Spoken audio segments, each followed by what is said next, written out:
வணக்கம். திருவண்ணாமலை என்று சொன்னவுடனேயே ஞானிகளின் பூமி என்ற எண்ணம் நமக்கு ஏற்படுகிறது. இன்றைக்கி லட்சக்கணக்கான மக்கள் கிரிவலம் வர்றாங்கன்னா அந்த மலையில் இருக்கின்ற ஒரு வகையான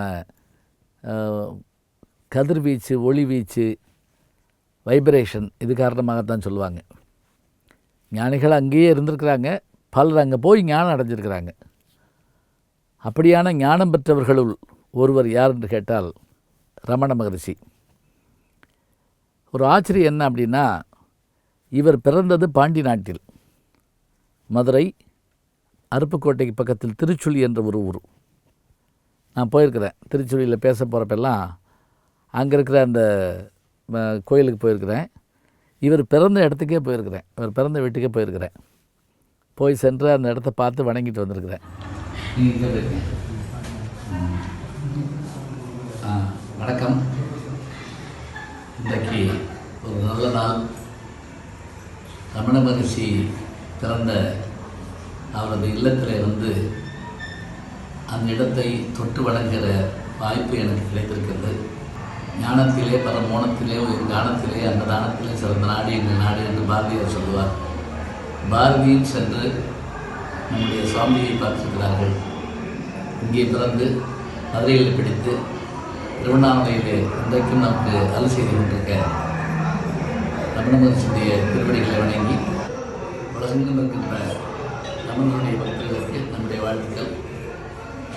வழக்கத்திற்குரிய இசைஞானி இளையராஜா அவர்களோடு சென்று திருவண்ணாமலையிலே அவருடைய அந்த திருத்தலத்தை காண்கின்ற வாய்ப்பு எனக்கு கிடைத்திருக்கிறது.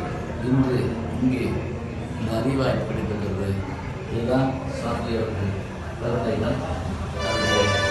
அந்த பிறந்த இடத்தை தொட்டு வணங்கி நான் என்னுடைய நல்ல வாழ்க்கையை தொடங்கினேன். 2020ஆம் ஆண்டு உலகெங்கும் பசியும் பிணியும் பகையும் நீக்கி வசியும் வளமும் சுரக்கென வாழ்த்துகிறேன்.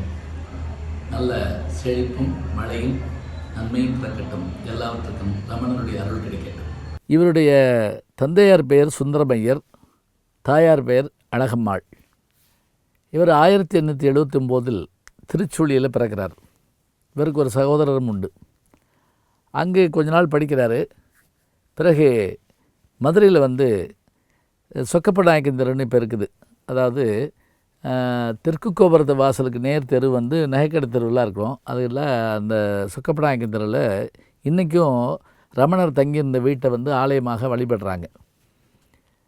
அந்த அங்கே தங்கியிருந்த போது அவர் படித்தது ஸ்காட் பள்ளின்னு இங்கே இது பக்கத்தில் இருந்தது, சேதுபதி ஸ்கூலுக்கு பக்கத்தில். அங்கே தான் படிச்சுட்டு இருந்தார். அப்போ இவர் வீட்டுக்கு வந்த ஒருத்தர் திருவண்ணாமலையினுடைய பெருமையை சொல்லிகிட்டு இருந்திருக்கிறார். அண்ணாமலையாரும் உண்ணாமலை அம்மையுடைய பெருமையும் சொல்லப்பட்டிருக்குது. அங்கே தான் வந்து லிங்கோத்பவராக நெருப்பு வடிவில் இருக்கிறார் அவர் அப்படிங்கிற விஷயத்தை சொல்கிறாங்க. இதை கேட்டு கேட்டு கேட்டு என்னாச்சு, சின்ன பிள்ளையில் இவருக்கு ஒரு பெரிய ஆச்சரியம் ஏற்பட்டது. அங்கே போகணும்னு ஒரு எண்ணம் வந்தது. அப்புறம் ஒரு தடவை இவருக்கு உடல்நலம் பாதிக்கப்பட்ட போது ஒரு மரண பயம் எல்லை வரைக்கும் போயிட்டு வந்த மாதிரி இவர் இது வந்தவுடனே அப்போ யோசித்தார், இறப்புன்னா என்ன? தன்னுடைய உடம்புலேருந்து உயிர் வெளியே போயிட்டா இறந்து போயிடுவோம், அது தெரியும். அப்படி என்றால் நான் என்பது இந்த உடலா உயிரா? நான் யார்? இதுதான் முதல் கேள்வி. இந்த நான் யாருங்கிற கேள்விக்கு சாதாரணமாலாம் சொல்ல முடியாது யார் பதில். உடனே யோசிச்சு பார்க்குறார். திருவண்ணாமலைக்கு போகணுங்கிற ஒரு எண்ணம் ஏற்படுது. இதுக்கு விட எங்கே தான் கிடைக்குங்கிற மாதிரி ஒரு ஈர்ப்பு அவரை இருக்குது. பரணிதரன் என்கின்ற எழுத்தாளர் ஆனந்த விடன் பத்திரிகையில்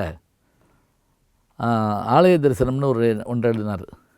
அதே மாதிரி அருணாசல மகிமை அப்படின்னு ஆனந்தோடன் எழுதிட்டு வந்தார். உண்மையிலேயே அப்போ அந்த கோபுலு போட்ட படங்கள்லாம் பார்த்தபோது நான் ஸ்கூலில் படிச்சுட்ருக்கேன். அதை படித்த உடனே நானே திருவண்ணாமலைக்கு போயிடலாமா அப்படின்னு எனக்கு தோணும். இவர் என்ன பண்ணுறாரு, அந்த திருவண்ணாமலையினுடைய பெருமையெல்லாம் கேட்ட உடனே ரயில் ஏறி போயிடுறார். போன உடனே அந்த பூமி அவரை ஈர்க்குது. அப்படியே தியானம் பண்ண ஆரம்பிக்கிறார் கோயில் வாசலில். அப்போ அங்கே இருக்கிற சின்ன பிள்ளைகள்லாம் அவரை கல்லை கொண்டிருக்க மற்றபடி ஒரு தவம் பண்ணுறாருன்னு பார்க்க கேள்வி பண்ண சங்கடப்படுத்த உடனே அங்கே இருந்த பாதாள லிங்கம் இருந்த பகுதியில் போய் உட்கார்ந்துருக்கிறார். அப்படியே ஜீவசமாதி மாதிரி ஆயிட்டார். அப்புறம் இவரை கண்டுபிடிச்சவர் யாருன்னு கேட்டால், உலகுக்கு அறிமுகப்படுத்தினவர் சேஷாத்திரி சுவாமிகள். அந்த ஆசிரமம் தான் ரமணாசிரமத்துக்கு பக்கத்தில் இருக்குது. சேஷாத்திரி சுவாமிகளும் பெரிய ஞானி. நான் அவருடைய ஆசிரமத்துக்கும் போயிருக்கிறேன்.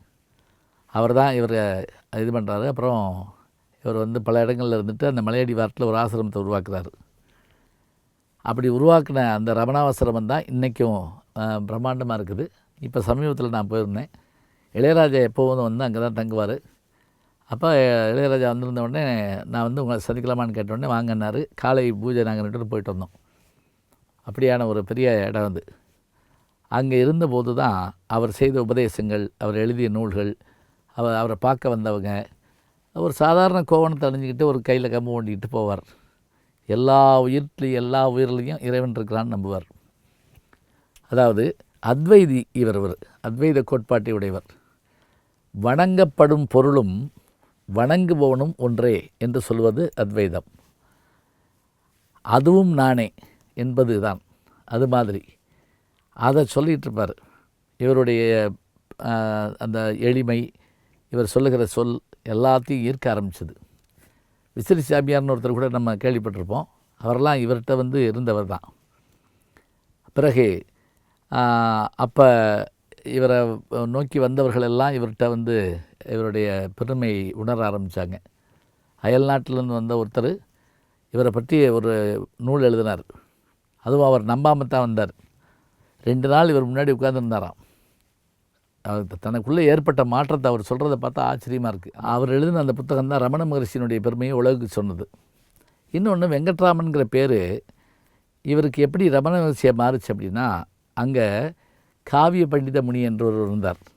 அவர் இவருடைய பெருமையை அறிஞ்சிக்கிட்டு இவருக்கு ரமண மகரிஷி என்ற ஒரு பட்டத்தை அவர் தான் கொடுத்தார். இன்றைக்கி இந்த ஆசிரமம் இருக்குது. ஜனாதிபதியாக இருந்த நம்முடைய முதல் ஜனாதிபதி ராஜேந்திர பிரசாத் அவர்கள் ஒரு முறை இவரை போய் சந்திக்க போனாராம். பார்த்துட்டு பேட்டி ஒன்றும் பேசலை. என்ன நடக்கிறது அப்படின்னு கேட்டவுடனே, அங்கே என்ன நடக்கிறதோ அதுதான் இங்கே நடக்கிறது அப்படின்னு ஒரு வார்த்தை சொன்னாராம். இதில் சொன்ன உடனே அப்படி திகைச்சு போய் நின்றுட்டார் அப்படிம்பாங்க. அதே மாதிரி பாரதி இவரை செஞ்சுருக்கிறது. அவர் வாழ்க்கையில் நீங்கள் பார்த்தீங்கன்னா பாரதி அதை பற்றி ஒரு குறிப்பு எழுதுகிறார். அப்போ ஞானிகளை தேடி சென்ற ஞானிகளே அதிகம். அப்படி வாழ்ந்தவருக்கு கடைசி காலத்தில் முதுகுல புற்றுநோய் வந்தது. பெரும் கட்டி கடுமையான இது எப்படி ராமகிருஷ்ண பரமஹம்சருக்கு ஏற்பட்டதோ அதுபோல் இவருக்கு. ஏன்னா இந்த மாதிரியான துறவு வாழ்க்கை மேற்கொள்கிறவர்களுக்கு உடல்நிலையில் பெரும் மாற்றங்கள் ஏற்பட்டது உண்டு. அந்த ஆப்ரேஷனை கூட அவர் என்ன சொன்னாராம், அந்த மயக்க மருந்தே இல்லாமல் தாங்கி கொண்டு அவர் அதை ஏற்றுக்கொண்டார்னு சொல்லுவாங்க. 1950 இவர் நம்மை விட்டு பிரிந்தாலும் இன்றைக்கும் அங்கு அவர் தெய்வமாக காட்சி தருகிறார் என்பது எல்லாருக்கும் நம்பிக்கை. ரமண மகரிஷியினுடைய ஆசிரமத்துக்கு நீங்கள் போயிட்டு வந்தீங்கன்னா அதனுடைய அருமை தெரியும். அதுவும் அங்கே உட்கார்ந்து பார்க்குற போது அதிகமான ஆட்கள், வெளிநாட்டு ஆட்கள் வர்றாங்க. ஏதோ ஒரு ஈர்ப்பு அங்கே இருக்குதுங்கிற விஷயத்தை தெரிஞ்சுக்கிறாங்க. இன்றைக்கும் அவருடைய திருவுருவச் சிலைக்கு முன்னாடி அமர்ந்து தியானம் செய்கிறவர்கள் மன நிம்மதி பெறுகிறார்கள் என்று சொன்னால் மகான்களிடத்திலே ஏதோ ஒரு வகையான தனித்துவ சக்தி இருக்கிறது என்பதை அறிகிறோம். ரமண மகரிஷி கல்வியால், ஞானத்தால், தன்னுடைய பேச்சால், செயல்பாடுகளால் ஒரு கடவுளாகவே மதிக்கப்பட்டு இன்றைக்கும் வணங்கப்பட்டு வருகிறார். அதுவும் அவர் வளர்த்த பசுமாடோடு பேசுவாராம், அந்த மயில்களோடு பேசுவாராம். அங்கே இருக்கிற ஒவ்வொரு உயிரினமும் அவரோட உட்கார்ந்துருக்குமா. அப்படி நினைப்பவர்களால் தான் காக்கை குருவி எங்கள் ஜாதி என்று சொல்பவர்களால் தான் இத்தகைய எண்ணத்தோடு வாழ முடியும். ஞானத்திலே, பரமோணத்திலே, உயிர் காணத்திலே, அன்னதானத்திலே சிறந்த நாடு எங்கள் நாடு என்றும், ஞானிகள் பிறந்த தேசத்திலிருந்து வருகிறேன் என்றும் விவேகானந்தர் சொன்னார் என்று சொன்னால், அந்த ஞானிகளில் ஒருவர் தான் தென்னாட்டில் தோன்றிய ரமண மகரிஷி அவர்கள்.